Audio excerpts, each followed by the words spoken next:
Ramantash and some really good. Yes. Conches. Hey, Russell. What if What else did you have? And I think those were. what if like my presentation was like Fala. I started reading College. your section from this is like my original research. Everyone would be like, what is he talking about? I was like just thinking about Conches were a little. Conches are all over the house. I saw the poster and I'm like, wow, I know. So good. Are we being recorded?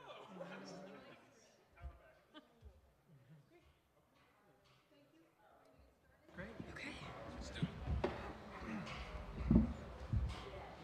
We should have a bench here.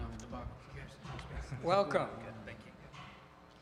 My name is Jim Robinson. I'm the interim dean of the Divinity School, and it is my great pleasure to welcome you all today, those here in the flesh and blood and those on live stream in the ether. I welcome you to the celebration of our partnership with the Hispanic Theological Institute, exemplified by the 5 scholars who will be presenting today. We will have many occasions to applaud you. The Hispanic Theological Institute is celebrating its 25th anniversary this year, and our program today is one of several that have been organized to showcase the work of HTI around the country. HTI, the organization which supports Latinx scholars through their PhD programs in a variety of ways, and let me tell you how. HTI provides financial support, tuition, conference subventions, and all other sorts of support to participate in the academic life. HTI also provides mentors in the early stages of a student's work and editors at later stages, something I wish I would have had during my later work on the dissertation. Moreover, HTI itself is a community, and through it, our students, our wonderful students, have had contact with other Latinx students and scholars at institutions across the country. There's a distinct effort to care for the entire person through HTI. In addition to the students' intellectual work, the HTI community attends to the students' emotional health, their family, their ambitions, their dreams. It is in recognition of this focus on community that we have decided on the title for our panel today, Excellence on Conjunto. A student's interaction with the HTI community, the Hispanic Theological Institute community, therefore becomes part of the intellectual process of their graduate work. The range of scholarship is broad, as you will see in our panelist discussions today. They contribute to various fields, work in different disciplines, and connect with various communities across the academic perspective, the academic world. I want to extend some special recognitions before our program gets started, and I pass it on to Wilhelmine. Reverend Joanne Rodriguez, the executive director of HTI, unfortunately could not be here. She was grounded in Princeton in New Jersey, but I hope that she is on live stream, and I greet her from a distance. Here present, we have Dr. João Chavez, HTI's Associate Director for Programming, and João is over there.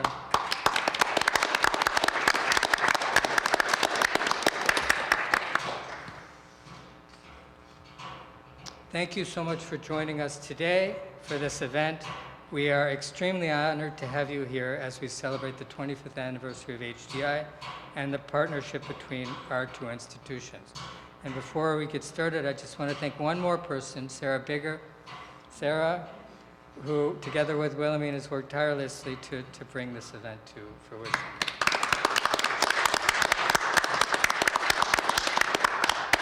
After the presentation today, please join us in the common room on the first floor for a reception. I am extremely delighted to announce that we have tres leches cakes and many other pastries from Masa Madre. They are awaiting us down below, but not before we learn from these wonderful scholars. With that, let me turn the proceedings over to Wilhelmine Auten, the Dorothy Grant McClear Professor of Theology and the History of Christianity. She will introduce our panelists for today. So thank you, Wilhelmine.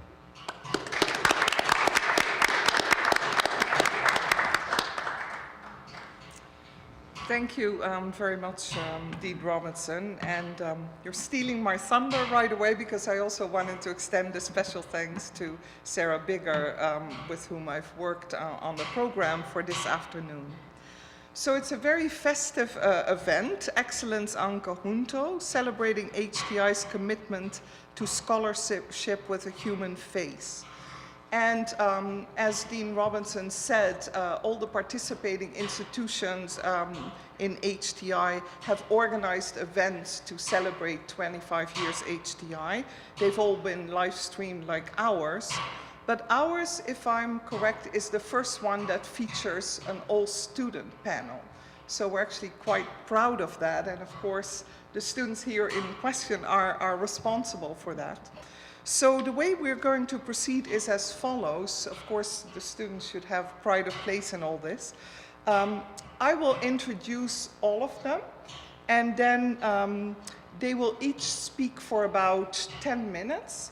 And that is followed by, and I hope they can field the question and answers, that's followed by about 5 minutes of discussion on their particular paper. And once we've done that, then I'll come back up, and then we'll have a chance to engage in some wider discussion, right? And the way we've set it up is that we're going, since we're the first student panel, we start with the sort of the student who's just completed the doctorate, so much like the other panels, and then we walk our way backwards to more junior students. So in that way, you all get to see also the whole spectrum of what education in the div school is like, and how the HTI students find their way through the program. So we begin with Raul Zagara Medina, whose topic this afternoon is Latinx theology and the primacy of lo cotidiano, a reassessment. And I will not say all that much. I mean, it didn't seem wise to have the sort of lengthy CV, etc. But I do want to say that Raul is currently a teaching fellow, so he completed the doctorate. He also, I should say, won an award for his dissertation, the Manfred Lautenschlager Award, of which we're quite proud. And he worked with Professor Schweiker and Hans Joas. So Raul's the first speaker. He will be followed by Christina Yanes. And Christina is a student in History of Christianity. All the other students, including Raul, are all in the theology area, but Christina is in History of Christianity, working with me, I'm proud to say. And her topic is Diverse Faces in Diverse Spaces, a Hispanic perspective on medieval women's mysticism. Then Christina will be followed by Vinicius Marinho, whose title is Doing Dignity Latinamente. And Vinicius is currently, Christina is almost finished with her dissertation, I should say. She's officially graduated, but we're still finishing up the last chapters, as these things go. Vinicius is in the writing stage. So he's in that stage where you're agonizing over chapters and what have you. We all recognize that. And then he will be followed by Matt Vega. Vinicius working with Professor Hopkins, right? He will be followed by Matt Vega, whose topic is a counter-public model of liberation theology. Matt, we can also celebrate the fact that he just passed exams. So he hit an important milestone in the life of a student, a PhD student in the Divinity School. And as I announced, his topic is a counter-public model of liberation theology. He's working with Professor Hopkins also, right? And then finally, we have our junior student, I should say, who nevertheless is president of the Divinity School Student Association. So he's risen to the top right from the beginning. And this is Isaac Santana, working with Professor Hector. And his topic is Theologia de Recuperación, recovery through discovery in constructive theology. So we'll go in the order announced: Raul, Christina, Vinicius, Matt, and Isaac. And I hope you can all this is a good professionalization experience. You can all stick to about 10 minutes and then field 5 minutes of Q&A on your topic, right? I very much look forward to hearing you.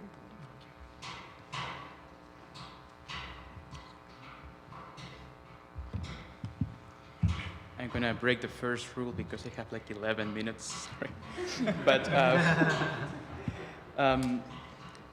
buenas tardes. Muchísimas gracias for this invitation to participate in a panel with colleagues, but more than anything, very good friends. It is a true joy, an honor to be here to celebrate the 25th anniversary of the Hispanic Theological Initiative, an organization that has done so much good for the Latinx community of scholars of religion in the US in the last 25 years, including, of course, myself. So to Joan, to Angela, to Suzette, to Joao, to all the staff, the scholars, and the whole HTI family, I send my love, my gratitude, and my profound admiration. The work you do nurtures lives, changes lives, and as you know, sometimes saves them. We have been tasked today to share a bit of our current scholarship, trying to show how HTI may have contributed to our present academic concerns. Well, in my case, HTI has been decisive in shaping my current book project. So let me share a bit of it by engaging a key concept of what is sometimes called teología don latinamente, the concept of lo cotidiano, or everyday life. The turn to experience or everyday life, of course, is not the patrimony of Latine theology. By the way, I will use Latinx, Hispanic, and Latine interchangeably.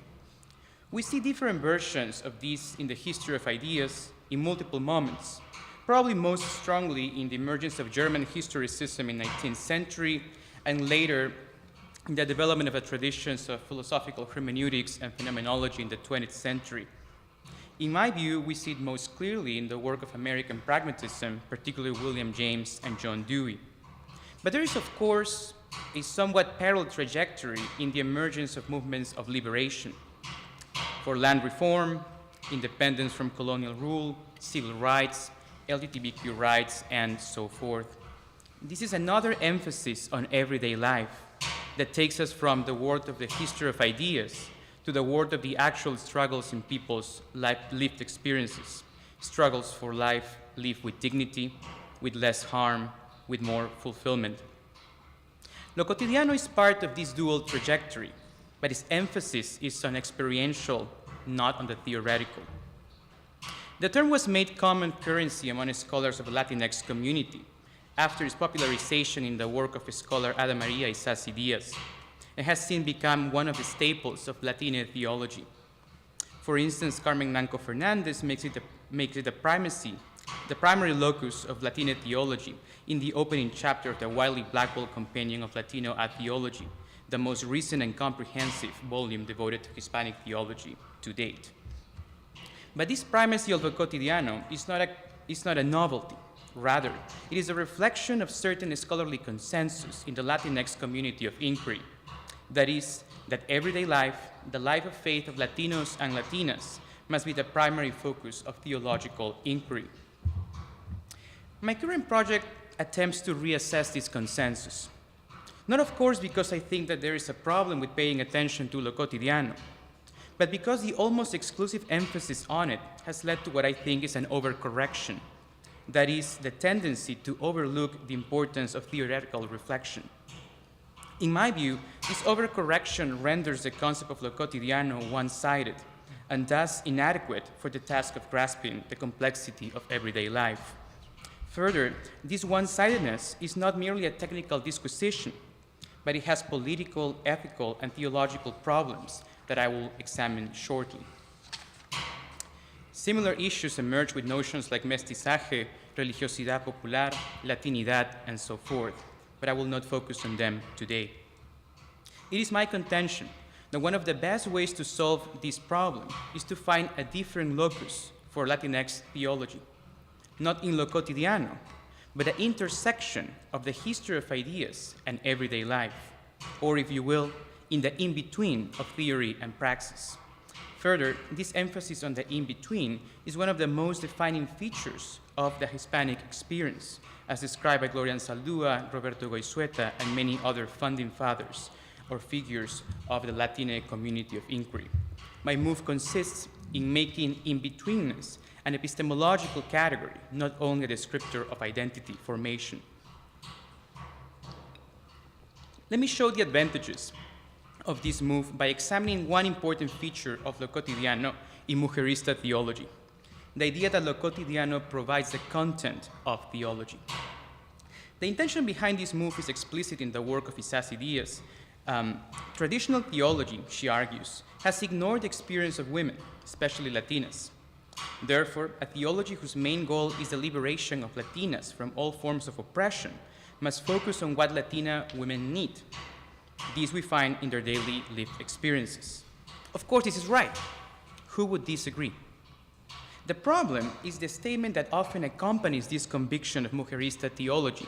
I quote, "So the themes of our theology," writes Isasi Diaz, "are those that are suggested to us by the religious understandings and practices of our communities, and not by the doctrines and dogmas of our churches," end quote.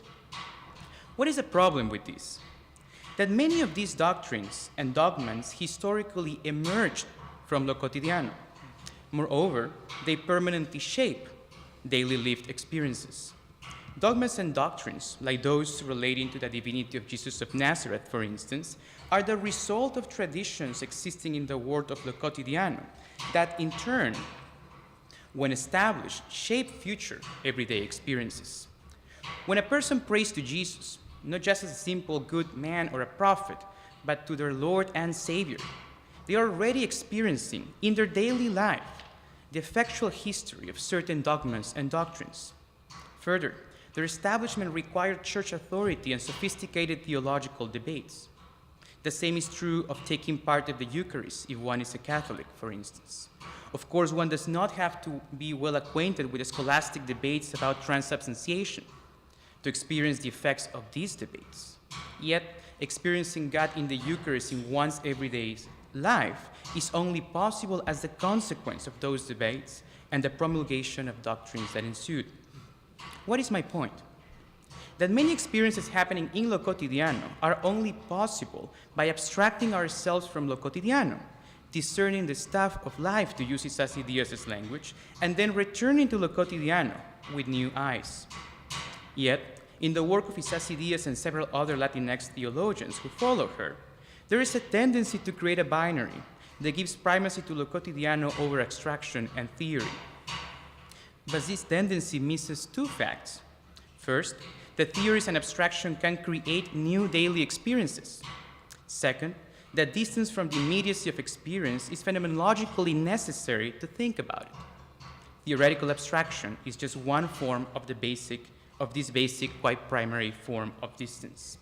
Moreover, overlooking the importance of the theoretical moment, which is itself a part of lo cotidiano, a part that I am performantly embodying right now, can have serious consequences not only for the study of theology, but for the cause of social justice, a key aspect of mujerista and most Hispanic theologies.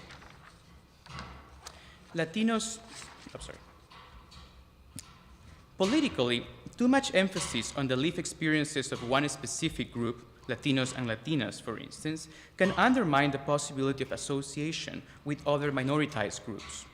The essentialization of ethnic identity can weaken the struggle for liberation. The recent work of Harold Morales, examining the major challenges that Latinos who become Muslims face to remain recognizable members of the Latinx community, shows this issue quite eloquently.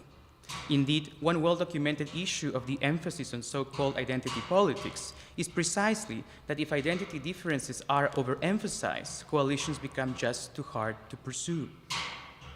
Further, this creates ethical issues as well.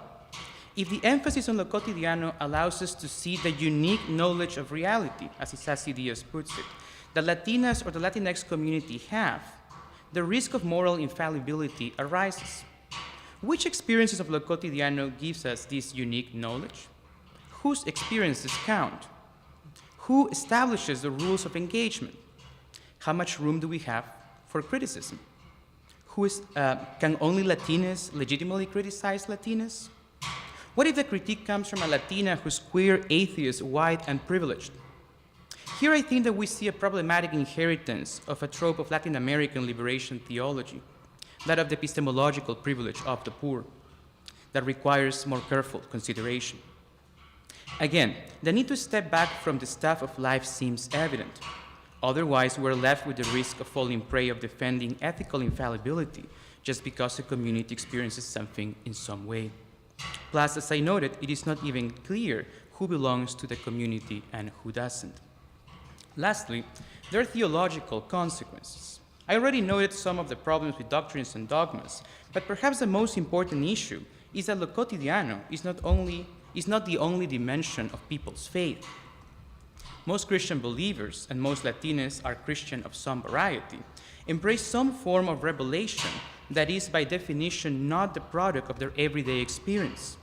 For many believers, it is the Bible, understood as a revealed word of God, that sets the agenda for everyday life and not the other way around. Sure enough, we all approach revelation from a specific context, hence we interpret God and Scripture from lo cotidiano. Further, the word itself, as compiled in the biblical canon, is a historical result of people experiencing in lo cotidiano, experiencing God in lo cotidiano. However, for most believers today, revelation and their experiences are not on equal standing. The Word of God, even for the hermeneutically sophisticated, is not like the Word of Juan or Maria. Considering this in all its seriousness and problematic dimensions is essential for a better grasp of lo cotidiano. To conclude, my proposal is not to dismiss the importance of lo cotidiano, but to reassess its primacy.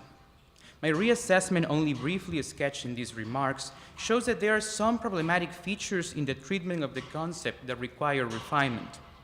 My suggestion to solve some of these problems, just discussed, is that Latinx theology should retrieve the importance of the history of ideas, abstraction, and theory. Not, of course, unilaterally, but in conjunction with and attention to lo cotidiano. But this means that in my proposal, there is a shift in the locus theologicus, a shift that moves the focus away both from daily lived experience and theoretical reflection when taken in isolation.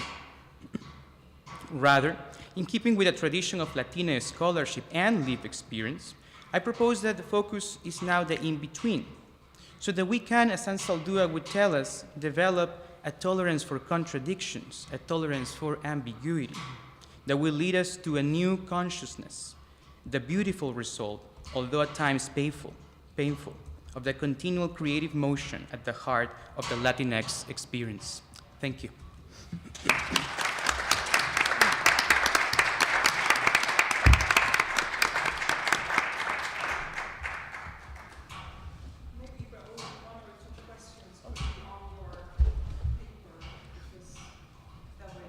Yes, sure.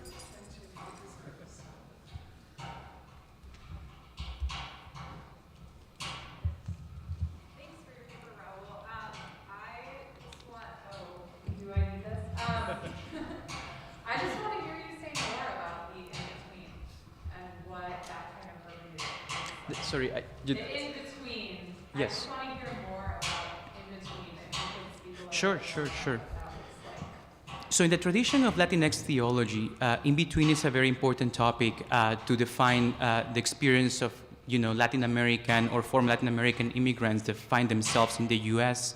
in a culture where they are not dominant, it's not the same language, different food, religion sometimes, etc. Right?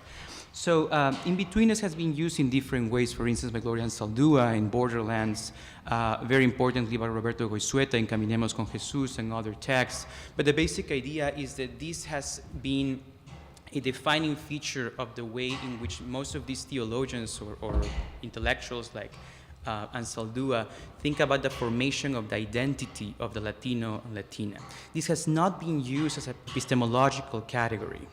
This has been used recently. The book is actually called In Between. The last name of the author is Ortega. Yeah, there we go. But this use of in between is phenomenological. Sorry.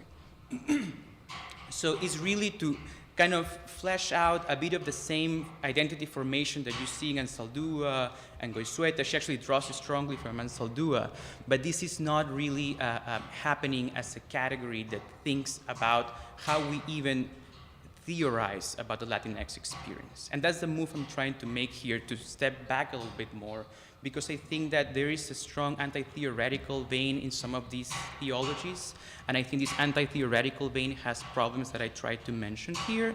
So I'm just, if you will, trying to build on this use of in-betweenness that has been used for phenomenology and identity formation, and take it to theological epistemology, if you will, to see how we even form theological statements that talk about identity and God and all that. Does that make some sense? Russell? Thank you. I'm wondering if you could say a little bit more specifically about how the in-between is relevant for coalition building between groups. I can see how the everyday could be divisive, but theory, as we know, also has a record of being quite divisive. So how does this in-betweenness create the kind of common ground that can be used for social justice? Yeah, thank you. I overall very much agree, of course, with the thrust of Isasi Diaz and other theologians who want to use actually the category of lo cotidiano as sort of this liminal category that does some of the job I'm trying to talk about. But at the end, it doesn't really do it, in my at least reading of this, right? Partly because there's, as I said, certain anti-theoretical, kind of vector always there and stuff like that. A good example of the issue you're asking about is a book, well, an author I mentioned, but the book I didn't, is I think something like Latinos and Muslims in the US by Har Morales. And this book is very good, but has especially good theoretical section at the end. And at the end, he really tackles the issue of how, Latinos are often assumed mostly as Catholic, but definitely as Christian. And then when you have Latinos who happen to be Muslim, you have a very complicated, situation of ethnicity and religion all messed up there, right? And many of these Latinos are trying to claim their Latinidad, but also try to claim it distinguishing the religion from the ethnicity, right? Especially when they convert or revert, as he says, to Islam. So this is a very good example of how if you overemphasize the Latinidad, especially in connection with some of these religious features that are often Christian, you get into these complications about, well, then are we capable or not to be conversant with Latino Muslims or Latino Jews or whatever it is, right? So I think that one of the points that he makes in that book is that we should probably push for an understanding of identity that is way more fluid, I think, than some of the versions that we see in some Latino theologians. And I agree. And I think that what I'm trying to do here is to work a bit more on the conditions at the level of a theory of knowledge, if you will, to work a bit on that. But at the end of the day, it's really about how we understand each other to be, because the other thing is that liberation is the category always behind all this, right? But if we start just thinking about liberation for those Latinos who are Christian and not for those Latinos who are Muslim, and you get into some of these issues with the Book of Morales. I hope that sort of touched on your question. Okay, thank you. Okay, thank you.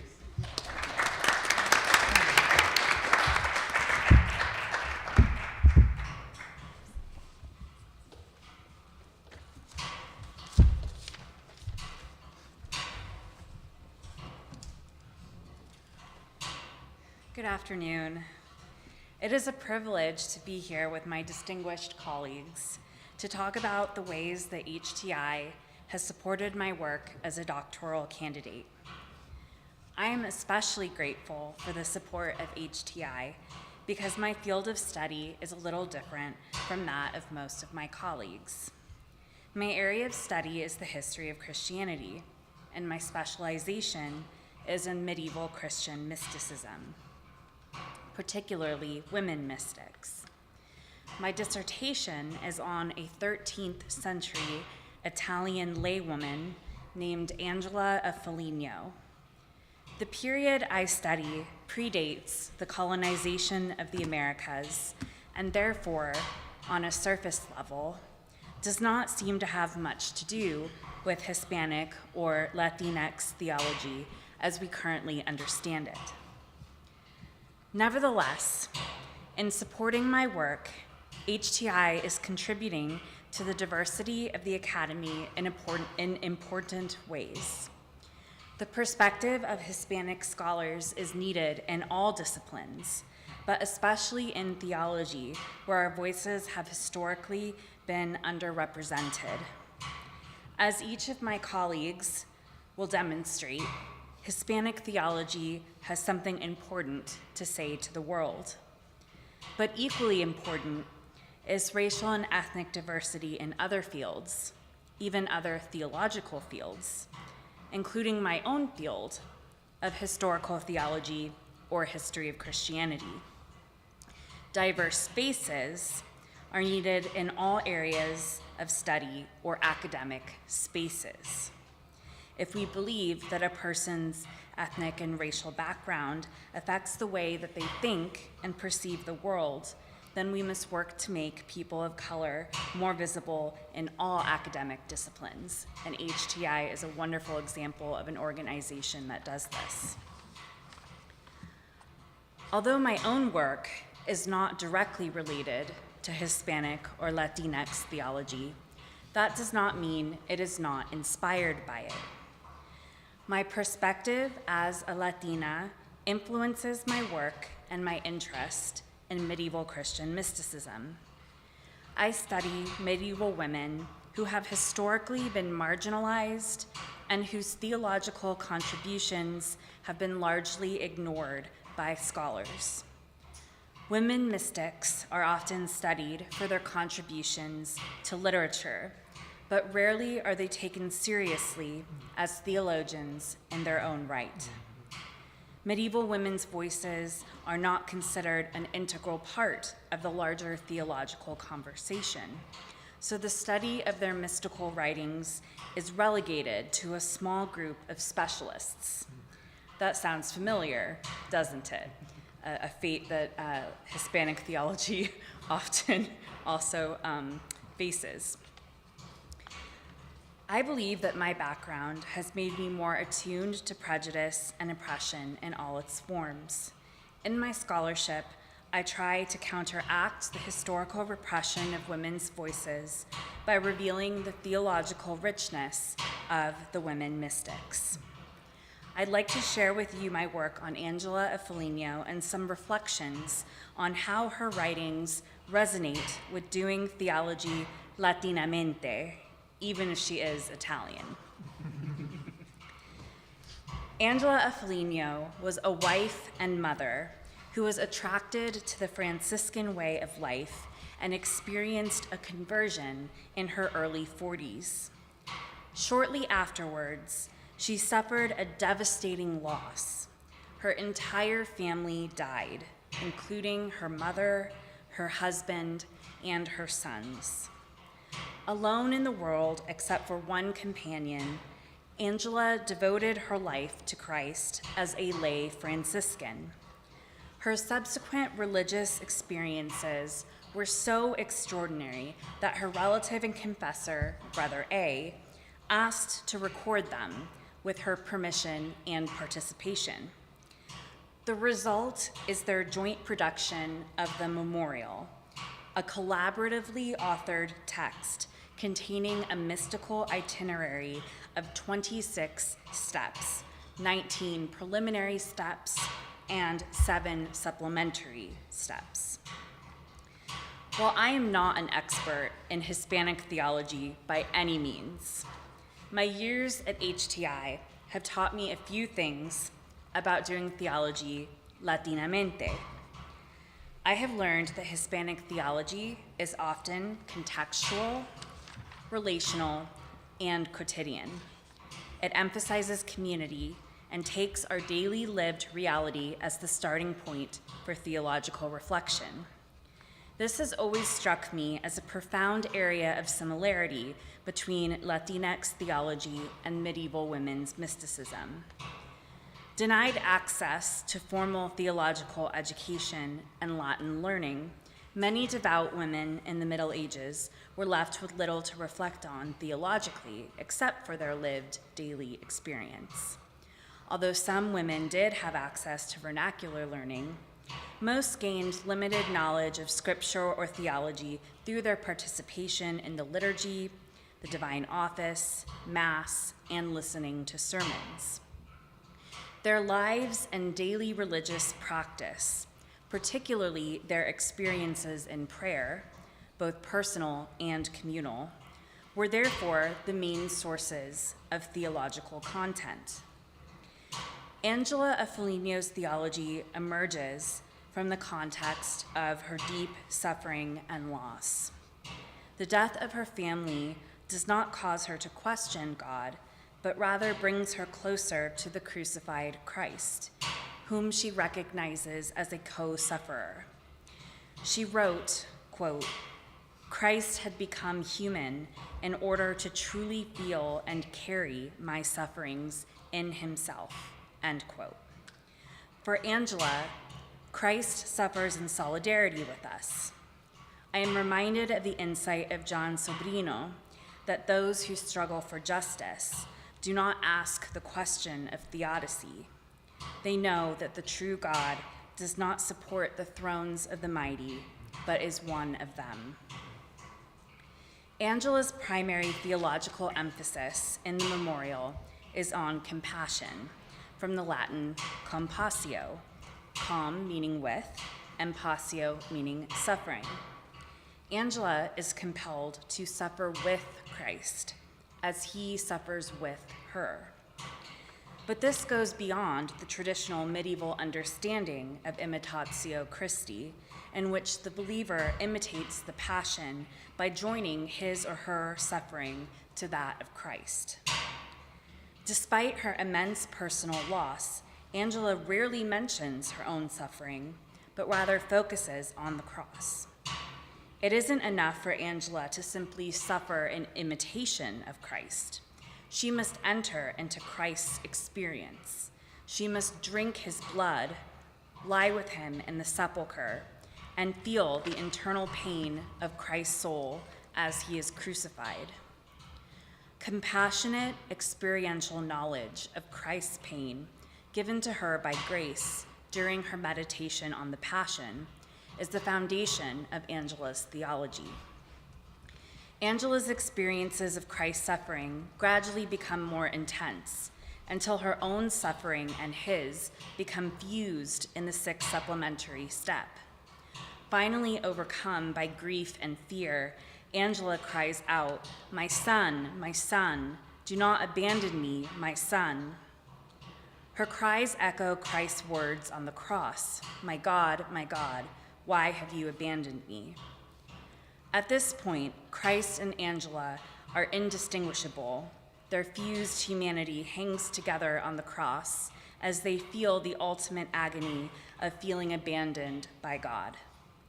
It is unclear if Angela is thinking of her own sons, who died shortly after her conversion. It is also possible that she is speaking from the perspective of God the Father, who suffers with the Son. This would be consistent with Angela's other statements about the love that God the Father has for the cross, in which she describes the Father handing down the cross as a treasured inheritance to the Son. Her emphasis on the Father and Son's mutual love for the cross may be an example of Angela reflecting on her experience as a parent. She believes that the Father's love requires that he would not send the Son to experience the cross without understanding it and loving it himself. It is important to Angela that the Father has loved and even experienced the suffering, poverty, and contempt of the cross before he grants it to the Son. Here, I believe that Angela is theologizing straight from her lived experience of the loss of her children.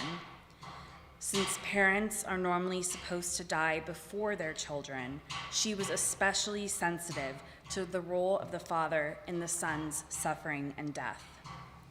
However, suffering does not have the last word. In the seventh supplementary step, Angela articulates her understanding of divine union in the highest stage. It is here that Angela's lived experience meets the Christian doctrine of the Incarnation. At the heart of the Incarnation is the hypostatic union, the joining of the human and divine natures in the person of Christ. Angela understands her own union with Christ in a certain sense as hypostatic as well, not just a union of hearts or wills, but a true union or fusion of suffering bodies, in this case of Christ's suffering flesh with hers. After fusing with the suffering body of Christ, Angela and Christ's humanity is united with Christ's divinity in the seventh supplementary step. What is remarkable about Angela's account of this union is the level of mutuality and interpenetration that occurs between the divine and the human. Through the fused humanity of Angela and Christ, the divine gains experiential knowledge of human suffering. Although Angela maintains that God, in his own essence, is impassible, she still attributes some passibility to the Father because of his compassionate love for the Son. In turn, Angela herself is taken up into the divine darkness and deified. She describes herself as standing or lying in the midst of the Trinity. A Latinx reading of Angela might object that her account of divine union is too focused on interiority and the self. But Angela does not remain enclosed in her cell. She is moved to serve others as a spiritual teacher. Immersed in the Trinity, Angela acutely recognizes the presence of God in others. She tells one of her scribes of a vision in which her spiritual sons, quote, seem to be so transformed in God that it is as if I see nothing but God in them, in both his glorified and suffering state, as if God had totally transubstantiated and absorbed them into the unfathomable depths of his life. For Angela, deifying union with God was open to all and could be realized in the here and now in this life. Thomas Merton wrote these words centuries later, but I can imagine Angela saying them as well. If only they could all see themselves as they really are. If only we could see each other that way all the time. There would be no more war, no more hatred, no more cruelty, no more greed. I suppose the big problem would be that we would fall down and worship each other. But it cannot be explained. There is no way of telling people that they are all walking around shining like the sun. A beautiful vision of El Reino de Dios made possible in this life. Thank you.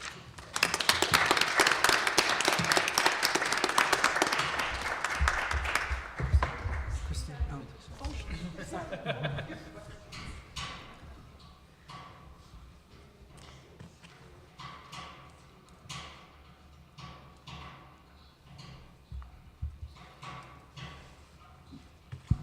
May I ask you something on the collaborative authorship? Because that is sometimes a problem in... Oh, sorry. Sorry, yeah. May I ask you a question on the collaborative authorship of the memorial? Because that's sometimes a problem. And so here we have Brother A and then Angela. And how have you dealt with that problem, which is a difficult scholarly problem in this field?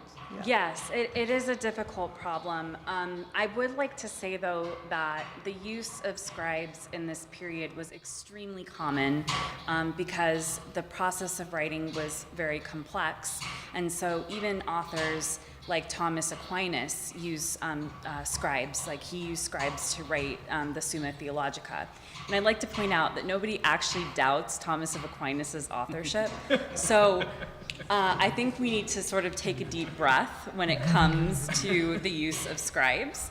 However, there is sort of a power dynamic going on with Brother A and Angela. He frequently interjects his own perspective.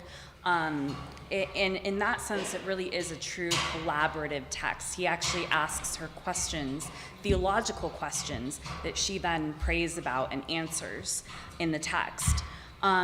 So I see this as a text that is collaborative, and I believe it was McGinn. He referred to sort of the relationship between men and women in terms of their spiritual lives as an overheard conversation. And I think this is a really good way of thinking about the memorial, that what we have is not necessarily Angela's authentic thoughts verbatim as spoken to Brother A, but rather this is a reflection of their conversation together, talking and reflecting on her religious experience. And so I think in that sense, the memorial is legitimately Angela's. She has a role. At the end of the memorial, everybody puts their stamp on it. So Brother A okays it, Angela okays it, and then God himself puts his seal on the text. So it's not like she's, like she doesn't have any say or any agency in the production of this text.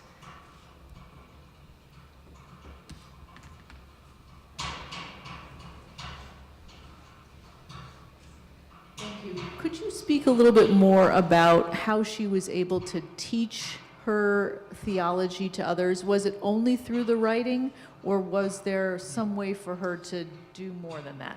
Yeah, absolutely. So Angela actually gained reputation for holiness, and she gathered sort of a community of disciples around her, of men and women. We know mostly of the men, the actual Franciscan priests who thought of themselves as her disciples, and her scribes actually call her a teacher in the discipline of God.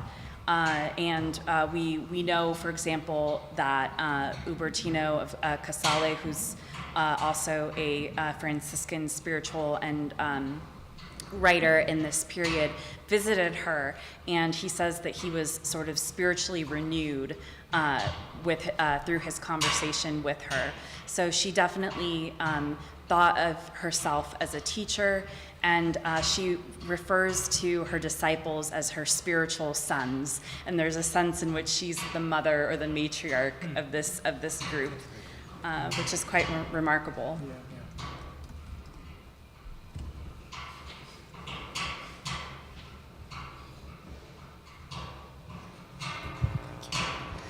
Did the church hierarchy back her up? Was she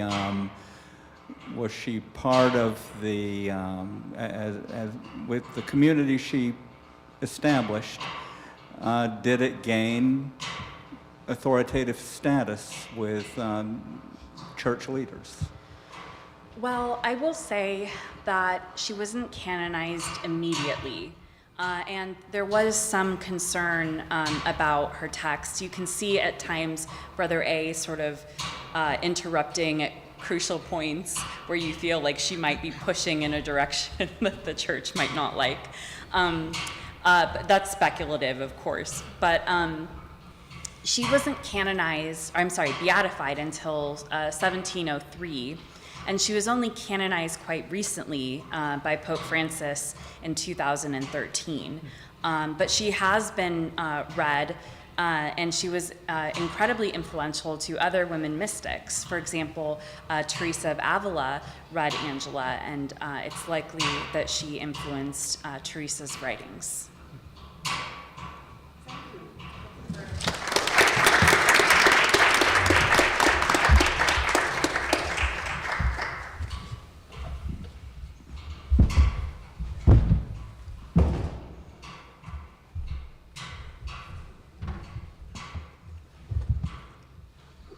The title of my talk is Doing Dignity Latinamente.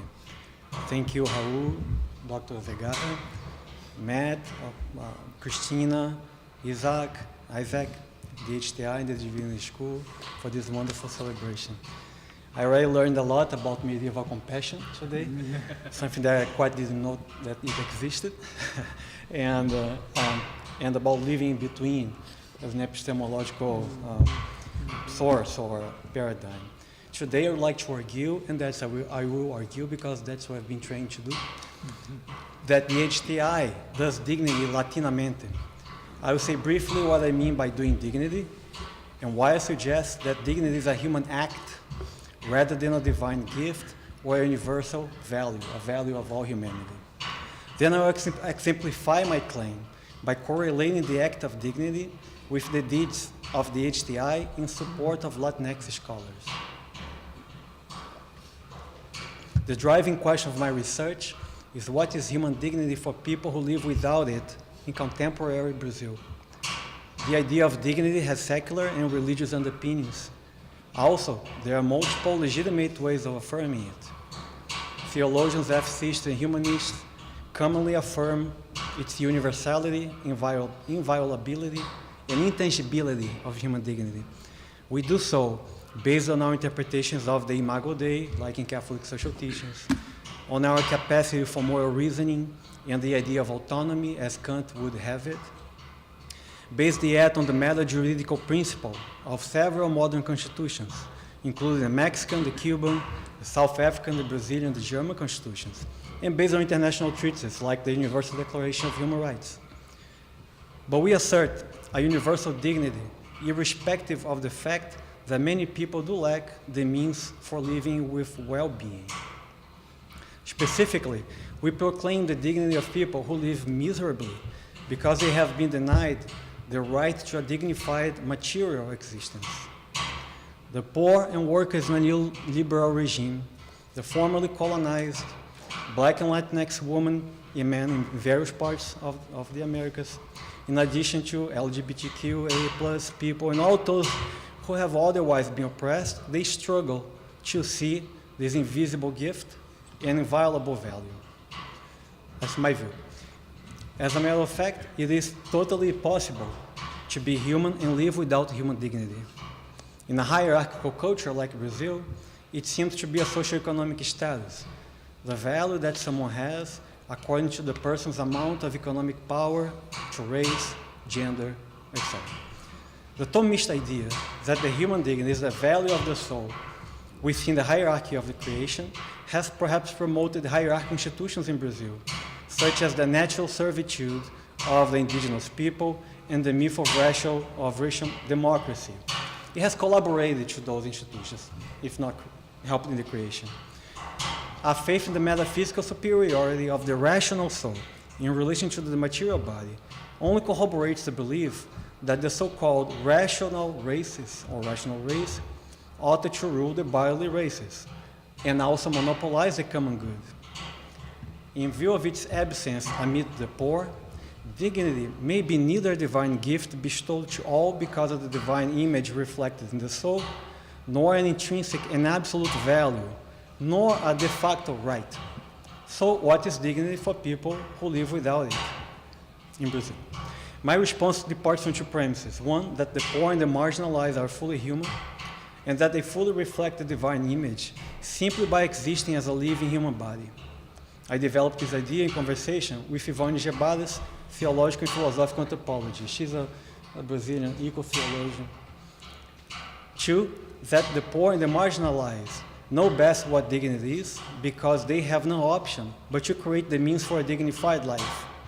I developed this premise with the ideas of Dom José Maria Pires and other Black Brazilian theologians.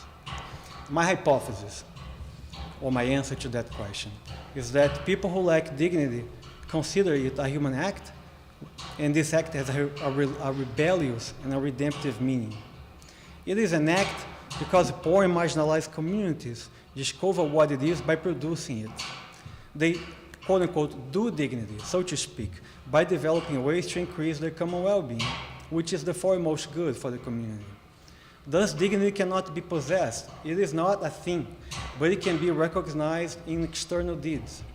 I make this claim based also on Leonardo Boffi's view of the Imago Dei, which highlights human life and interactions instead of the soul. Since the poor encounters in the Bible a life and death question, rather than a body and soul dualism, the divine image for them must be reflected in life. Now, people who lack material well-being also tend to view the capacities to live and interact as bodily, physical phenomena. As for the soul, it has more to do with the type of interactions that we establish. While the Imago Dei can warrant the idea of a universal humanity, it cannot guarantee on its own rights a universal dignity. So the living human body may be the locus of dignity, but it is in action, in interaction, that we can perceive dignity and perhaps try to understand it. if it exists. Dignity is redemptive, since the divine will for the poor is to live with it. For the same reason, there might be a sign of the divine presence in the mutual acts of dignity by the poor. After all, such type of interaction is a way of doing the word. I elaborate this claim with the support of Martin Buber's philosophy of dialogue. Finally, dignity is a rebellious act for the poor because its co-production or its creation defies social hierarchies. Now we speak about the HTI. Latinx scholars of religion working on Latin American and Latinx issues are underrepresented, and our contribution is often underestimated in the US academy. Collectively considered, our professional situation may resemble the social position of people who live without dignity in Brazil or elsewhere. We are told that our scholarly and pedagogical contributions are worthy, right? We have dignity. Our work has a value. But our voices remain at the margins. Let me be clear. I'm not saying that Latinx scholars lack human dignity at all. I am saying instead that our significant and pluridisciplinary contribution, collectively considered, is perhaps less recognized than those of other racial and ethnic populations in the context of the US Academy of Religion and Theology. Here's some quote-unquote evidence. How many Latin American and Latinx professors teach at your institutions? How many courses on Latin American, Latinx religions, culture, and theology do they teach? How many national conferences, specialized journals, editorial series, and dedicated funding agencies exist? So I think we can understand the meaning of the HTI's mission by correlating it with the acts of dignity by the poor, and for those who lack dignity. That was a way I found to connect my work with what I perceive from the HTI so far, what the HTI has done for me. Let's remember that the HTI is part of a legacy given by the first generation of US Latinx theologians. They have not only created a field, right? They have also amplified our presence in several areas. The panel can show that. Like them, the HTI celebrates the value of Latinx-made scholarship, but much more importantly, it also enhances and promotes our scholarly production so that we can aspire to thrive in what seems to be an antagonistic professional environment. And it does so Latinamente, which means not Latinx or Latinxly manner, something like that, in the between and Latinxly. According to Orlando Espin and Miguel Diaz, both are theologians, Latinx theologians, doing theology Latinamente starts with the recognition that culture has socioeconomic, historical, and racial dimensions, in addition to the gender dimension, of course. So, as such, culture can be an ambiguous and self-contradictory phenomenon, but it provides us with elements to reinvent the human reality. I will emphasize two ways in which the HTI does dignity in this way, Latinamente. The first are the in conjunto activities that strengthen our intellectual communities. The HTI connects Latinx scholars working in different areas, broadcasts our research and scholarship to traditional and new publics, sometimes international audiences as well, and it provides financial support for collaborative research, networking, and even writing. At the writing stage, it also offers a fellowship, editorial assistance, and writing weeks. The dissertation fellowship that I have received from the HTI this year has helped me write more, better, and more integrated, let's say this way. An assigned editor gives me helpful comments on my drafts and participates in the development of my intellectual voice.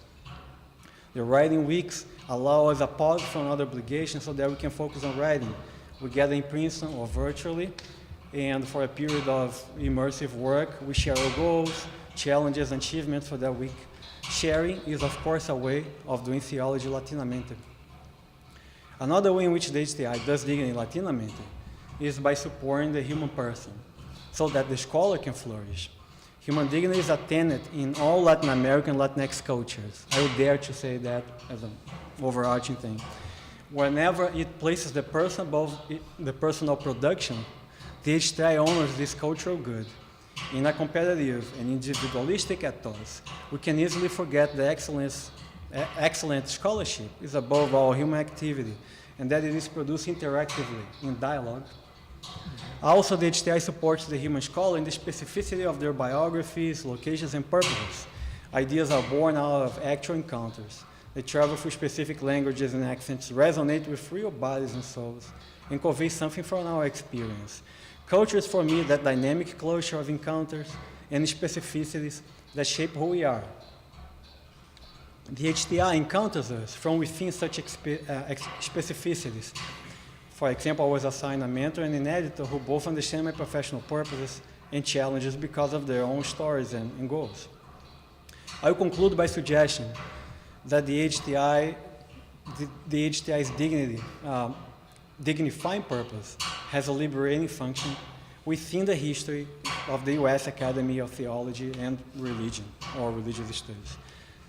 The initiative has a redemptive impact insofar as it transforms our professional institutional present with a vision that was designed 25 years ago. And this vision looks at the future. In a sense, I would dare to say again, that we are the living and thinking fruits of that enacted vision, to a certain degree, of course. To another degree, we are the fruits of our school and our own life. Mm-hmm. The spirit of which we celebrate today as we prepare for the next 25 years. Thank you, the HTI, thank you all of you, and thank the Divinity School.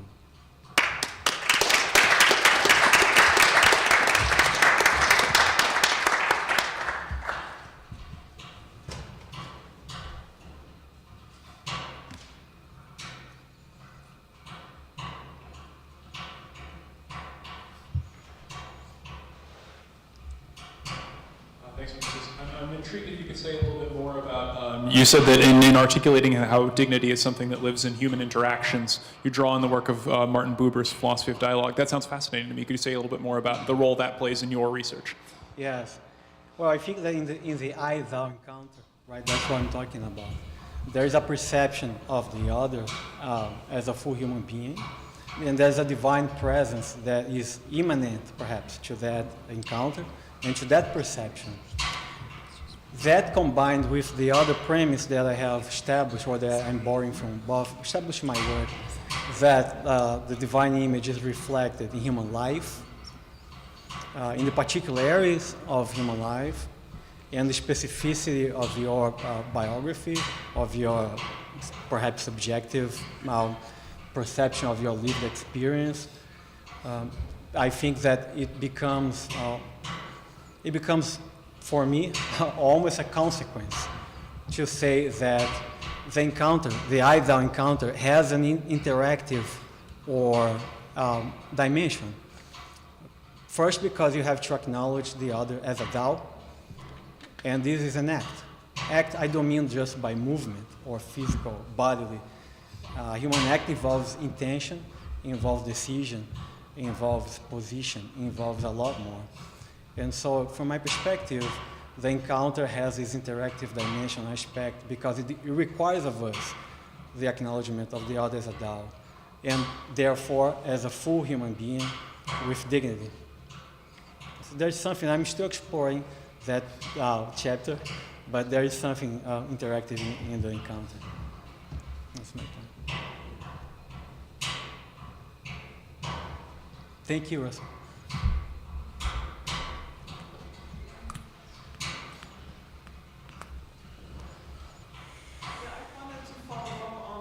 Of dignity as act, because I found that very intriguing.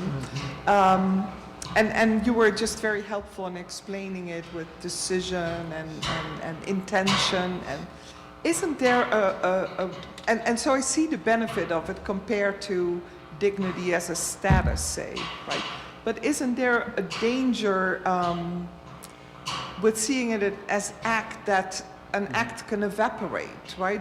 It's over at one stage. So how do you deal with that? Yes, I'm standing from the perspective of people who I hear saying that they live without human dignity. And for them, it is a matter of fact that there's nothing to be evaporated because there is no dignity. So I'm departing, it's a premise that I have established. It's a presupposition.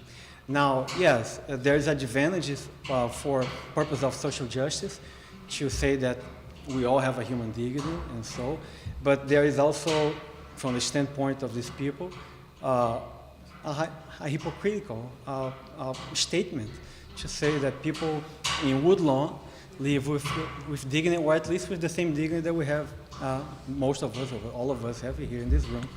So I'm trying to work and voice with them and organize what the poor have to say about it. But I fully acknowledge the danger of saying that human dignity is just an act. It's an act for people who see themselves as liking it. Thank you, Professor.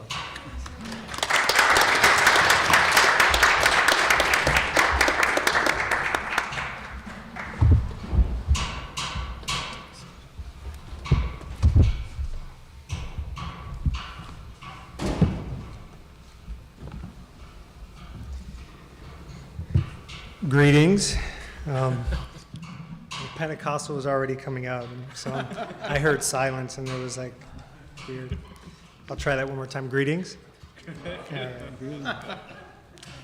Thank you, Raul, Christina, and Vinicius for your provocative papers.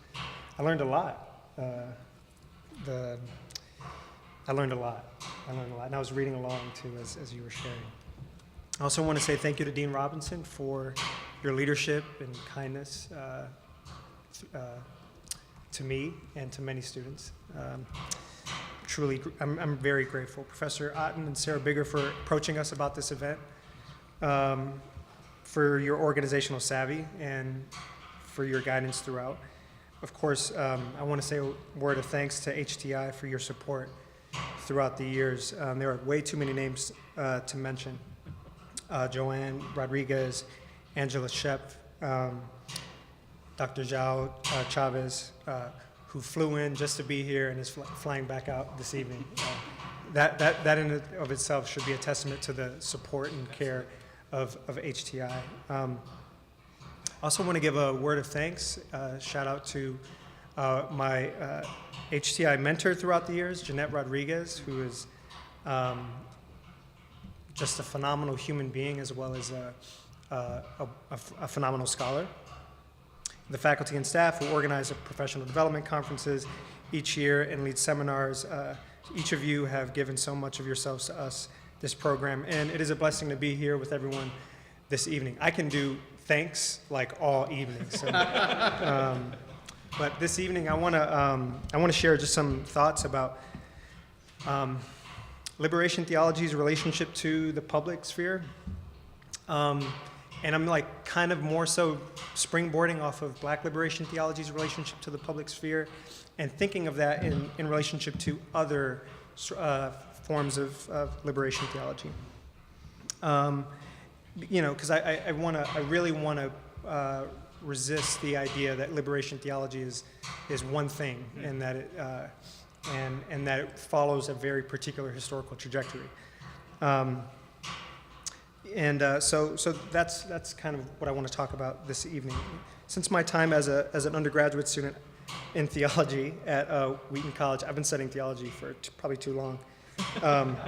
I've wrestled with just providing or thinking through a definition of theology, its relationship to churches, publics, and other communities. Theology is interpreted differently across time, space, and tradition. So obviously claiming that theology is a discipline of the church, for the church, etc., doesn't work unless you're talking about Christian theology, and then even then you will have to, that's internally contested and debated. And so in my work I focus mostly on USA and other global expressions of liberation theology and thinking of them in interaction with one another. I have a Black parent and a Mexican father, and so I'm really, really just enriched by both USA Black and Latin American liberation theologies. And so, but I want to focus on a specific, given that there are so many theologies, womanist, queer theologies, feminist theologies, I just want to focus on maybe one subset of theology, liberation theology, and maybe its relationship to the public sphere. And I'm even looking at Professor Culp in the back corner because she teaches a course every year on this particular topic. So liberation theology has been characterized as a political, practical, public, and prophetic form of theology. The Latin American theologians Leonardo and Clodovis Boff, who've been cited here this evening, have referred to liberation theology as a public and prophetic theology. That has spread the boundaries of the church and today is in the public domain. And so I want to think about that too. I want to build on that and think about what constitutes its publicness. Liberation theology spreads into the public domain, and that can be discerned through its being taught in university classes. I'm not sure if many of you were aware of back when President Barack Obama was running for president and Black liberation theology emerged into public mainstream media. So it has a sort of public dimension to it. And so I want to think about the kind of publics that they may be immersed in or should be immersed in. It's a kind of some thoughts that I'm thinking through and maybe attend to. And my claim is that the sources and communities liberation theology attends to are found in what the political theorist who teaches here, Michael Dawson, refers to as, he talks about a black counterpublic or ostracized publics which emerge on the outskirts of the broader public sphere. And Dawson argues that wherever the black counterpublic was institutionalized, a variety of ideologies vie for their approaches as the best and most appropriate to achieve freedom. And in this particular concept, black freedom. In other words, black social location and other social locations generate myriad ideas. Let's see where, okay, yep.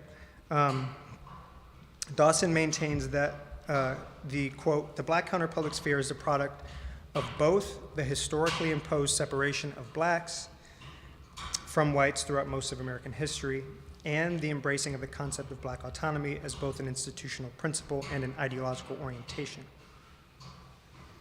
For the sake of time, I'm going to jump down a bit. It is important to emphasize that claiming liberation theology is a counterpublic model is slightly different, or maybe very different, than saying that ideas emerge from particular social contexts. So I'm thinking about Cone, the Black liberation theologian James Cone, in his book God of the Oppressed, writes, and he's paraphrasing Marx, that ideas do not have an independent existence, but are from beginning to end a social product. And I'm not saying that, because I think in a counterpublic model that I'm thinking about, theologians are not simply interested in ideas that generate from particular social contexts, but with spaces that grant access to those socially determined ideas. Not with presuppositions, but for the spaces for converting those presuppositions. Because social locations generate a lot of different ideas. There are a lot of people from a lot of different social contexts who think a lot of different things. But only a few of them are legitimized by their access to broader publics. Some ideas are considered too radical. Some are considered unrealistic, absurd, in light of a variety of the existing structures within a particular public. And nevertheless, I think counterpublics emerge as spaces to debate the unreasonable, to debate the ludicrous, and to debate the impossible. Talal Asad has also demonstrated that the foundations of the modern European public sphere differs greatly from other forms of public criticism that exist within non-liberal states. So he writes, quote, even in a non-liberal state such as Saudi Arabia, then there is a tradition of social criticism that is open and institutionalized. And he names Nasiha, an Islamic theological concept that emphasizes the duty of public criticism, and that differs sharply from the Enlightenment notion of criticism as right. And so what I think both Assad and Dawson demonstrate is that it's really hard to talk about publics or the public in a really universalized sense. All right. I also want to mention that I think this sort of model is also not aiming to be legitimized within a broader liberal public. In fact, I think that instead it deliberately locates itself within counterpublics, and the methodological decision to do so is also a theological decision. It pursues the spaces that are discredited as absurd and unrealistic. And in its pursuit, it finds the requisite sources for constructing a theology of liberation. Publics provide space for debating and constructing a pathway for an esteemed good. And so a counterpublic model distinguishes between publics, among publics, and sees the liberation of an oppressed community as a desired good. Michael Dawson, quoting him again, he has this really interesting line. He says that one of the most salient features of the Black counterpublic has been, and I'm quoting him, quote, the consistent demand that individual African Americans take political stands that are perceived by the community as not harming the Black community. So the esteemed good is a communal good. It's not an individual good. That's also, I think, an important distinction in the counterpublic model. And so the sources for constructing a counterpublic model are pursued, and the ones in the counterpublic model are given epistemic authority, but not infallibility, in light of their exclusivity. This model sees the exclusivity of many publics and opts for arenas where the practices for struggle are vied for and the resources are made available. And so my thesis is liberation theology is a counterpublic theology, or it should be, at least. It's not always legitimated by value-neutral critical reason, and it gathers sources from spaces where unrealistic ideas abound. Thank you.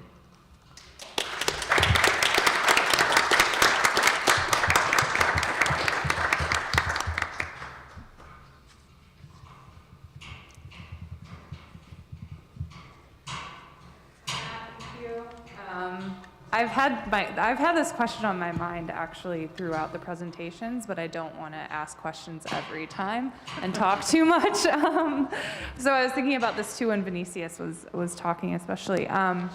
But what is the relationship between doing liberation theology or doing a theology in relation to the poor? That's how I was thinking about it with Vinicius, in the space of the academy.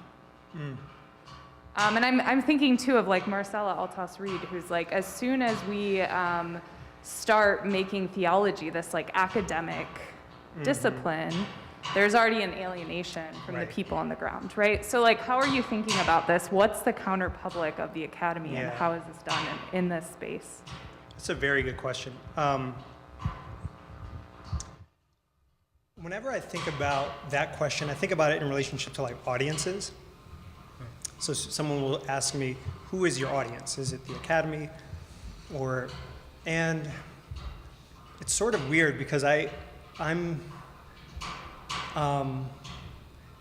don't see myself as I don't know when I became extraordinary, if I am extraordinary, or I don't know when I became, like when I passed through sort of everyday and ordinary doing theology with, for example, a family member, into doing theology here. I don't always think of these two as separate. In fact, I think for this is, I think also probably, I think some of the work, some of the thoughts that Dr. Segata shared just a moment ago. That aspect of thinking critically and with others is and has been for me and others a form of liberation. And I think that a lot of people in the academy are not all the same. And so I think that like some people, a lot of people in the academy have 1 foot in, 1 foot out. Some have all their feet in. Some feel like strangers in the academy. Some feel like strangers at home. And so I think I just want to like maybe challenge the kind of gerrymandering that I think like we're accustomed to.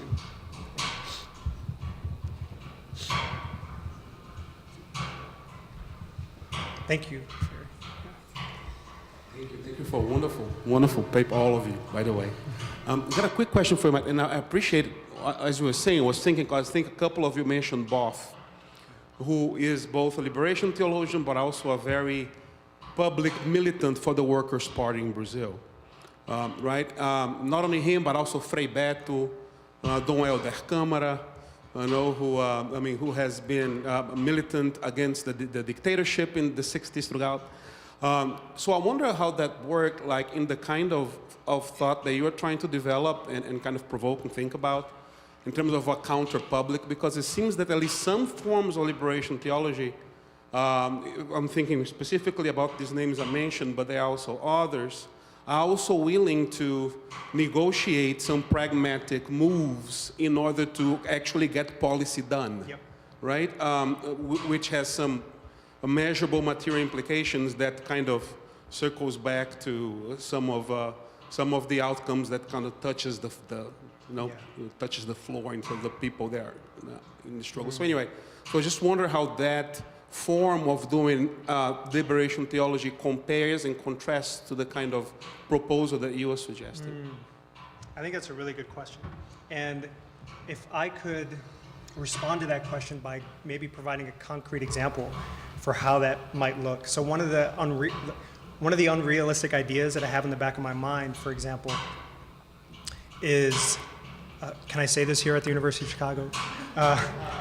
When people talk about abolishing prisons, one of the questions that come up is, what are you going to do with all of these people in prison, or what are you going to do with this and this and that? And a lot of people who believe that there is a world that is possible without prisons are not inattentive to reforms that are humanitarian, with reforms that do make the lives of people in prison more livable, that make them more. So all that to say, I think that there is absolutely a kind of back and forth that, or a kind of like one should be constantly estimating what is the best possible good that like can come from negotiation, and how can we push for the impossible, the unimaginable, a world that we have not yet realized. So I think that that's probably I see that on a day-to-day basis among people who have and who debate the unrealistic and the absurd and the impossible. It's not with a kind of like pie in the sky inattention to what's possible and practical, but there is a kind of unrelenting, there's a resilience towards, we need to continue thinking about what's possible, and we need to continue pushing for a greater possible. And so that's kind of probably where how I would respond to that. Yeah. Thank you.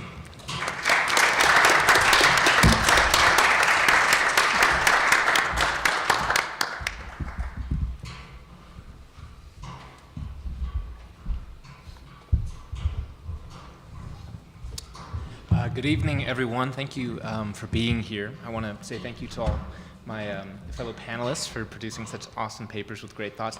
I think it's just so interesting that so many shards of the things that we're hitting at have reflections inside of each other, and it really actually speaks to something very special. I also wanted to send some thank yous to some other people. I don't think gratitude is a particularly exclusively Hispanic thing, but I do think that it is something that is deeply cultivated inside of our culture, and so excuse the thank yous. I'd love to thank HTI as an organization and those who support HTI. The last couple of years have been pretty tough, I think, for all of us, but HTI has really stepped up in some major ways to make sure that its students were taken care of, and it's more than just academic support. It's the human touch in many ways that HTI offers us that inspires not only our day-to-day, but also how we pursue our work. It actually infuses the things that we do, and I can definitely say that is the case for me. I'd also like to thank some specific people. Joanne Angela Suzette, Dr. Chavez, thank you so much for your hands-on approach to handling the things that can often be pretty difficult with us and always keeping us high-minded but close to your chest. I just want to say that. And I want to send a special thank you to Orlando Espin, who is my HCI mentor. He has been incredibly important for me. His wisdom, his love have kept me going in many ways and always keep me analyzing my own life and evaluating myself in a more positive way. So I want to say thank you to him as well. I also would love to thank the Divinity School, Dean Robinson, Professor Otten, Sarah, specifically, all the faculty and staff here who do so much to support us and to make this dream that is for me, and I'm sure for many of us, actually a reality. I wouldn't study religion anywhere else, and so I just want to say thank you so much for your support in that. And then finally, kind of one that just kind of came up, like thank you to being Hispanic, if that's a kind of thing, at least a gratitude for it as I'm here. And while writing this, I teared up several times and thinking about how special that part of my identity and my experience is. And I just want to say to anybody who may be watching, part of that community family, it's something very special, and I hope you know that we're all very happy to be Hispanic, and I hope we make you proud, right? So, the world's greatest tragedy is disinheritance, to be dispossessed of what is rightfully ours.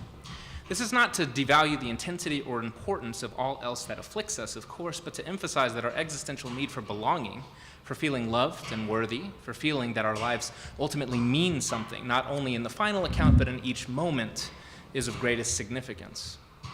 For many who believe in God, this meaning comes from a sense of belonging to God, of not being alienated or estranged from God, which creates the possibility, perhaps even the guarantee, of a life worth enduring the pain of living.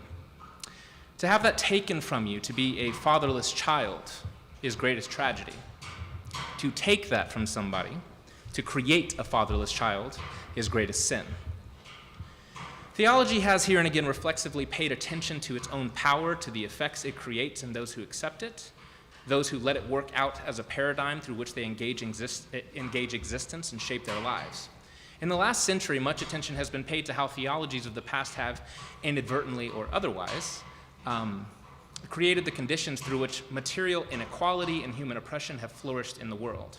However, to use an untrue but here quite helpful dichotomy, we have often paid less attention to the more spiritual side, to focus on how these theologies spiritually isolate and alienate, produce lives who understand themselves primarily as burdens to others and to God, as worthless and depraved, as things of great shame who should consider themselves lucky that any would find in them something to love at all. These theologies have likewise taught many of us that our sufferings and poverty, material and spiritual, are well earned, and that should there be any possibility of escaping them, it comes through total submission to a higher, greater something or another, a denial or even a hatred of oneself. In short, many theologies have created more enslavement than freedom, shame than redemption, estrangement than homecoming. All magical solutions of reconciliation aside, these are theologies of disownment that create people of disinheritance. In denying what belongs to each of us, namely, a belonging to God, we are, in the truest sense, denied our own selves. As Cohn said, theology's job is to tell the truth. Yes, part of this work, of course, is in identifying, analyzing, and critiquing notions of God that are inherently disinheriting. stripping others of the autonomy of knowing God in their own lives, their experiences and stories, the cold nights they've passed through, and the joyous, radiant days when the sun shone brightly on them. God was there with them, as God is always with all of us. So any conceptual structure that would lead to a person's lack of God's being with them, lack of God's infinite love and commitment to us, lack of understanding the radical nature of the world God has always wanted for us, where love and justice defeat alienation and violence, where kindness and belonging defeat loneliness and despair, where forgiveness and resilience defeat hatred and resentment, then there stands a conceptual structure about God, a theology, which does not speak the truth of God's relationship to the world. The truth, if it does anything at all, is certainly that which sets us free. And so, in the case that any theology does not accomplish this, such a theology would be considered a false one, as it actively courts against the knowing and living with God and God's truth. These must be identified and, yes, destroyed, but that is only half the job done. In the pragmatic sense, false theologies in the wake of destruction must make way for true ones. So then there is a constructive element to theologies telling the truth, a building up as well as a tearing down. My HCI mentor, the ever-beloved Orlando Espín, constantly reminds me of what drives this aspect. In a powerful conversation with Gustavo Gutierrez, Orlando was told that theology is in the service of the church, or theology must always be for the people of God. Contrary to notions of theology as some dusty bookshelf ivory tower enterprise, or oppositely, more recently, some shiny new world-saving ideology, theology is the energizing and life-giving force that in its dynamic relentlessly works to bring people closer to God and living in God's truth. And this is the hard work. So how do we construct theologies that tell a truth that sets us, all of us, yes, each of us, free? In my work, I try to best do this by honoring two crucial things. First, of course, theology must take a stand on what God we believe in. Though such a theology's conceiving, its manifestation into actual thinking, is virtually limitless, one must be willing to say what God is and what God is not. For me, in the spirit of what we may call broadly liberating theology, is much to the same as what Matt was getting at, my God does not hate, he does not alienate, he does not shame, he never came close to abandoning us. That, for me, is telling the truth about God. Second, to set us free, theology must take human otherness, difference, in short, the human experience, seriously. This means that there is no one perspective through which I, or anyone else as a theologian, bestow the truth of God upon others, where I crush their autonomy to know and speak of God. Truth is rather something I witness both in myself and in the world, and then have to proclaim. Something the whole of the world screams out to me and demands to be appreciated, to be honored, and to be embraced. Taking others' experience of God as true is incontrovertibly, uncompromisingly the heart of a theology that actually can set us free, rather than become yet another universalizing constraint that seeks to achieve unity through destruction of difference. We need not give up the idea of truth, but rather the connotation of truth as something that reigns over us rather than in us. So, to give a more firm example, in my work, I might look at a theological concept like sinfulness or forgiveness, and first analyze what the concept has meant to me in my understanding of Christian theology, texts, and personal experience. Then I would move to try and understand best what such a concept has meant to others in their own right, whether that be Irenaeus, Kant, or my grandpa. I try to see what that theological idea is doing for us, what truth something like sinfulness is speaking of, and how it is helping us to engage existence. Then I would work to trace out new understandings of sinfulness in such a way that the truth, which is to say the liberative, loving, and belonging sense of God, and the falseness, which is to say the imprisoning, shaming, and estranging senses of God, are more evident and clearly separated. In doing this, I hope for the theologies I construct to themselves aid a reader in navigating how theological concepts like sin need not be wholesale accepted as they are received on the one hand, nor utterly abandoned as inherently problematic on the other. This, then, seeks to enable the people of God to critically engage theological concepts in correspondence to their own lives and experiences, recovering these concepts and the truth and freedom they offer each and all of us. Said another way, my work seeks to both flesh out theologies that, in honoring my own experience as well as the experience of others, free theological concepts for us to see as our own, to be able to use them in navigating relationship to God and to the world. In short, I aim first to construct theologies that help us all, in our own contexts, reclaim theology as a way of engaging existence, and second, to create theologies of belonging rather than of disinheritance.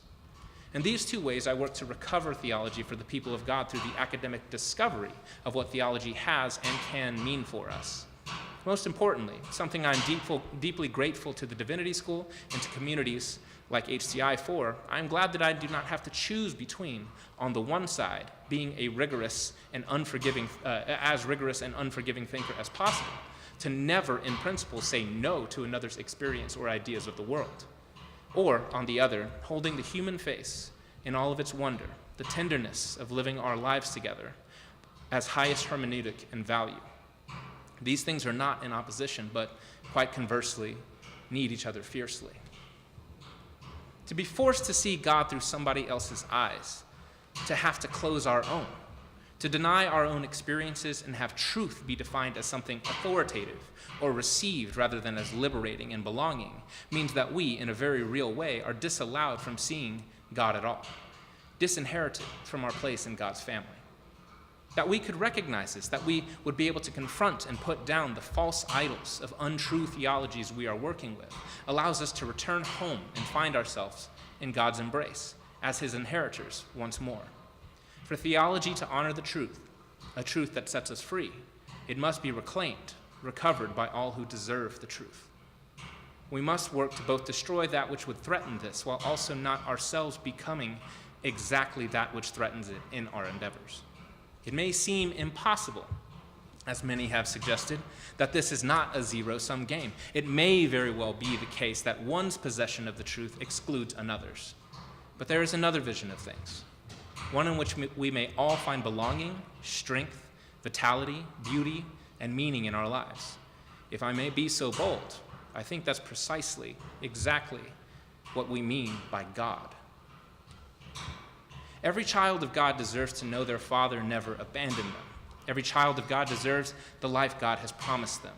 Through exploring, engaging, and constructing new theological understandings that honor the kinds of truth that set us free, I believe theology as a practice and tradition can be recovered for each of us, for all of us.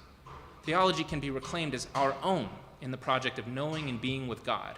That true theology can help us tell the truth and know the truth, and to help us all come back to a Father who never disowned us, who instead proclaims to the whole of the world his gratitude, his celebration, that we were once dead and are now alive. We were once lost and are now found. Thank you.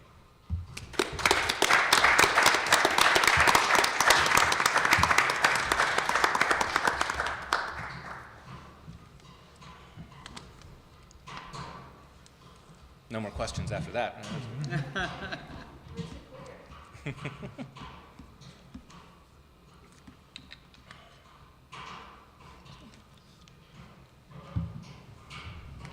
Isaac, could you reflect a little bit more on what you mean by the idea that truth not over us, but within us? Yeah. I'm thinking in particular about part of what Raul was saying about how it's not just lived experience, but also an encounter with revelation that is characteristic of the quotidian religious experience of at least some people. I don't know about your grandmother. Sure. So if you could talk a little bit more about that way of understanding truth and how that shapes the way that you study theology as a discipline. Sure, of course. So to use a couple of kind of more academic terms just for the sake of brevity, it's very pragmatic in its kind of conception of what truth is actually doing. And so truth as it exists in this conception is not necessarily something that is supposed to stand out there and kind of align everybody else, but rather more of a dynamic that works inside of people's lives in order to bring them to a particular encounter with the divine. And so what I would mean by truth being within us rather than over us is this idea that one could come to an understanding of encounter with the divine and a truthfulness toward life inside of one's own context, inside of one's own life, that does not necessarily preclude or exclude the idea that other people have that same perspective. So somebody from Peru and somebody from China, or somebody who has a differing identity from everybody else, it's not necessarily that the rest of us need to kind of fall under a universalistic understanding of the truth that welcomes us all in, but rather that we would understand that truth itself is trying to accomplish something different, which is this encounter with the divine, and this, of course, this love that we have for each other. And I think what is here is that it takes difference seriously. It trusts. I had a line in here before that was essentially trying to make this analogous to language, which is to say that who's to know when you say that you love somebody and they say it back to you that you're actually saying the same thing, right?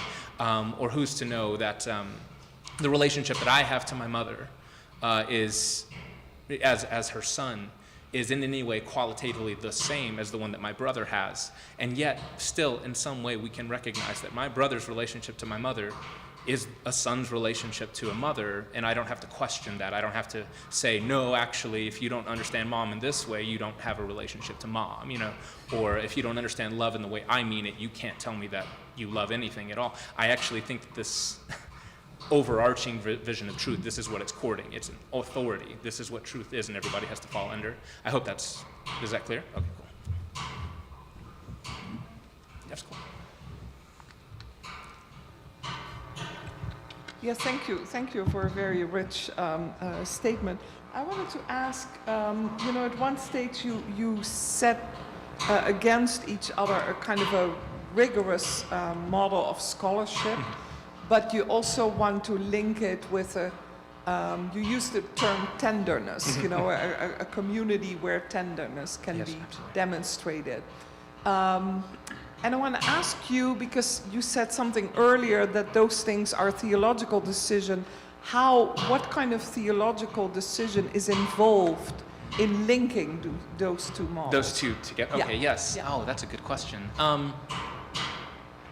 So I think, I forget which panelist mentioned something similar to this earlier. It might have been Matt, but it might have also been Vinicius. The idea of the job of theology, to me, is creating this condition, it's both in essence and in purpose encounter with God.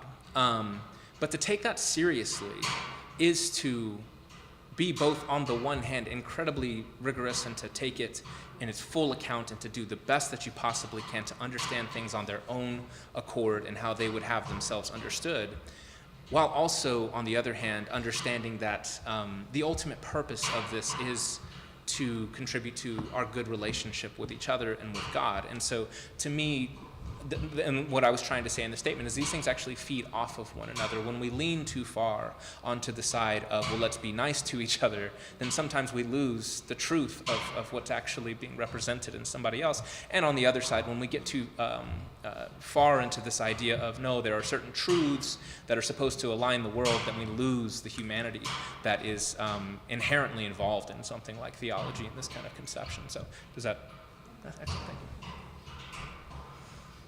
Thank you. Thank you for your remarks. I was just in a class, there was a discussion about abandonment and also relationship to exile.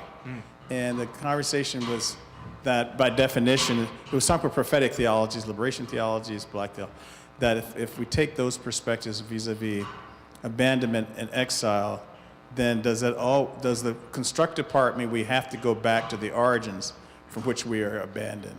Or does one stay with their own location and struggle for justice where they are?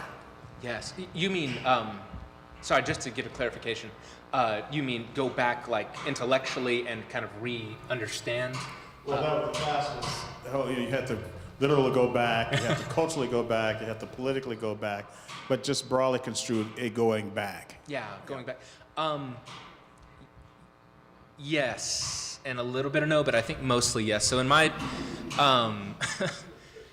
understanding, kind of the articulation of a theology, as I said, in essence and in purpose, is this kind of encounter with the divine. The problem is that intellectually we decide to analyze theological traditions as wholesale, like are they wholly true or are they wholly false, when I think a better way to look at it would be, well, if Augustine has an encounter with God, there's going to be some aspects of this which really truly speak to the truth of God, and maybe some other aspects of it that don't so much, right? The liberative kind of hermeneutic inside of this can allow us to say, well, these things don't speak of truth about God, and these things do.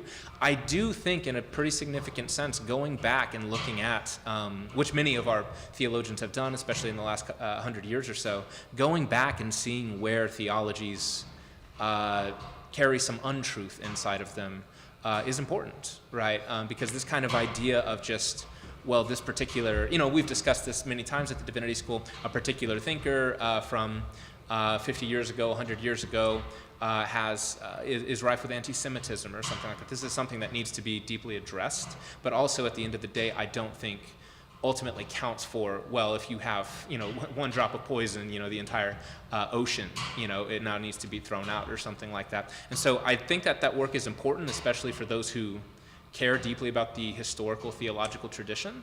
But in general, I also think as we're encountering each other and the theologies that we give to each other, it would be more helpful to just kind of come from this perspective of, this is an encounter with the divine and an articulation of the divine, and so in no way at all is it supposed to be fully and completely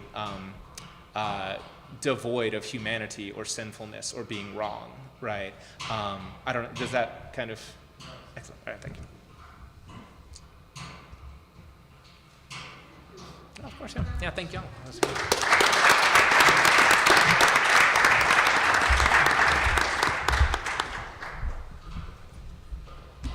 We thought we would end a little earlier and then would have time for more discussion, but I do think that it is best to sort of finish the discussion. But I want to say a few things. One of the things, it was a delight, and Sarah, I think, will echo that, to work with all of you as we had a couple of meetings sort of brainstorming about how we would handle this. And a theme that emerged from the beginning and became more voiced as we continued was that what HTI has done for all of you, is still doing, is something that we as a community should learn from, and that I think all the schools should do for all of its students, because it's been such a model experience from what I gather from you. So on behalf of the Divinity School, I also want to thank HTI for setting this model of how to deal with doctoral students.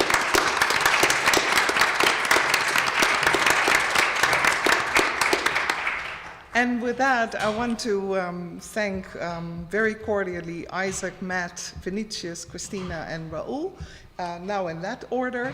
And I think it's time for the Tres Leches cake now. So thank you very much. Thank you.